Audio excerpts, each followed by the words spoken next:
Je voudrais remercier et féliciter les structures du parti à Conakry qui ont réservé un accueil chaleureux aux missions de la direction nationale du parti, venu leur donner les informations sur ce qu'il a été appelé à tort la crise à l'UFDG, parce qu'il n'y a pas eu de crise à l'UFDG. Les militants de l'UFDG sont aujourd'hui unis plus qu'ailleurs et déterminés à poursuivre le combat que nous avons ensemble commencé jusqu'à la victoire finale. Vous le savez, le combat devient facile dans une large mesure. Mais nous devons faire de la communication. Parce que le mandat de M. Alpha Condé qui s'est achevé a été caractérisé par la gabegie, la corruption et le détournement des biens, des deniers publics. J'ai eu à donner des chiffres. Je tiens à vous rassurer que ces chiffres sont ceux constatés par la mission conjointe du Fonds monétaire et de la Banque mondiale. Personne ne peut les démentir. Au cours de l'année 2015, ils ont fait un usage abusif de la planche à billets. Ils ont sorti 1860 milliards pour enrichir des gens et financer l'achat des consciences et la mascarade électorale qui a été organisée à l'occasion de ce qui a été appelé à tort l'élection présidentielle d'octobre 2015. Et je l'ai dit, les réserves de change sont tombées à moins d'un mois d'importation, alors que le seul bilan que M. Alpha Condé avait brandi, c'est de dire qu'on a rétabli l'équilibre macroéconomique. Aujourd'hui, ces réserves de change sont tombées à moins d'un mois d'importation. Ces réserves avaient atteint 7 mois d'importation lorsque l'UE avait payé à la Guinée 700 millions de dollars. Aujourd'hui, il y a moins de 2 mois d'importation.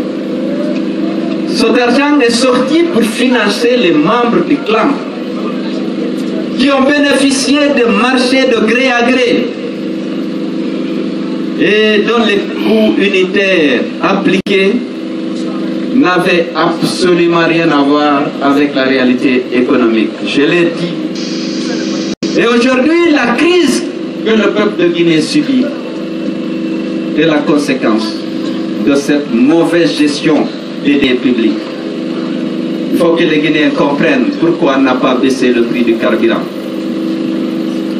Alors que le gouvernement s'est engagé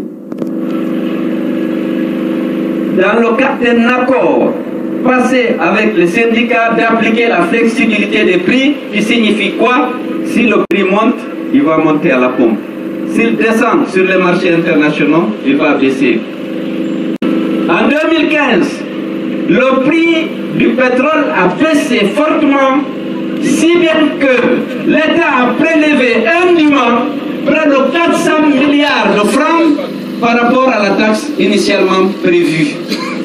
Parce que, comme le prix à la pompe n'a pas baissé, le gouvernement a eu une plus-value par rapport à ce qui était prévu dans le budget, une plus-value qui a atteint 400 milliards de francs. Ça, c'est indu, parce que ce n'était pas dans la loi des finances.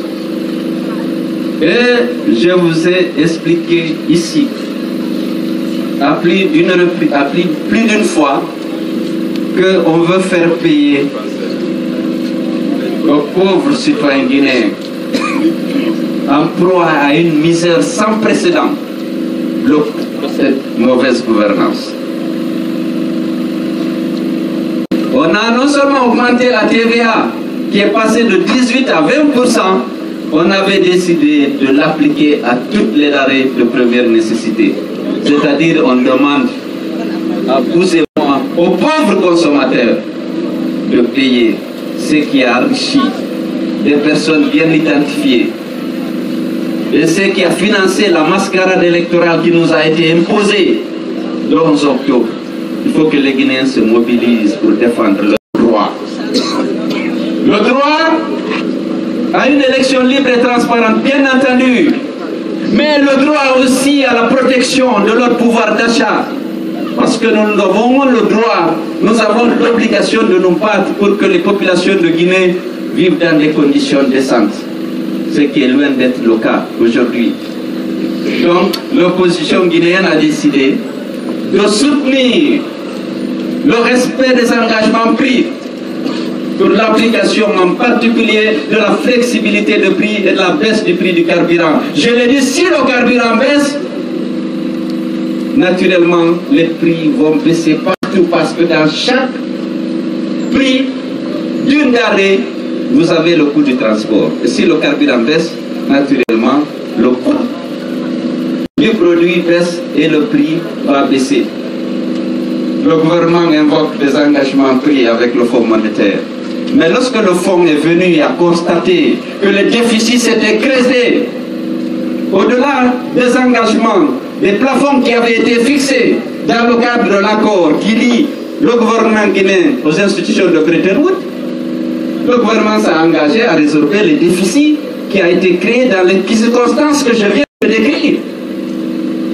Et donc on va augmenter les recettes. Le gouvernement s'est engagé à rembourser chaque mois 170 milliards à la Banque centrale. Parce que la dette, comme je vous l'avais dit, elle avait atteint, lorsque la mission du fonds était là, 1870 milliards.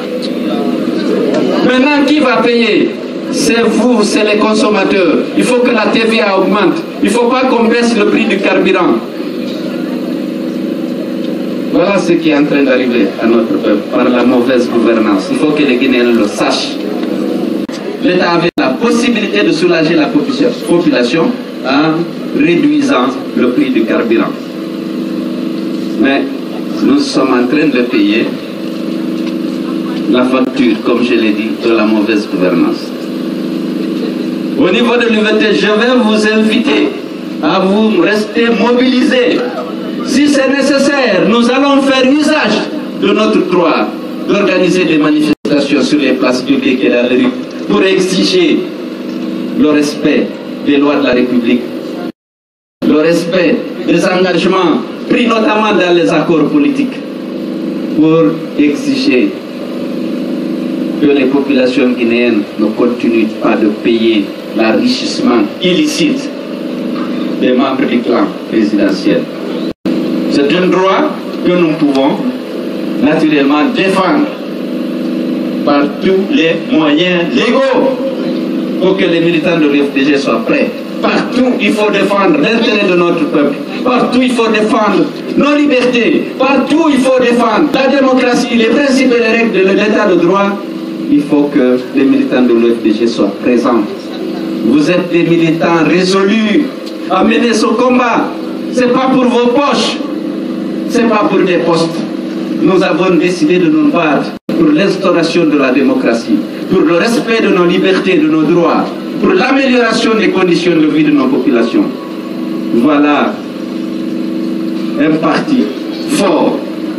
Parce que les militants sont unis autour des valeurs que nous défendons.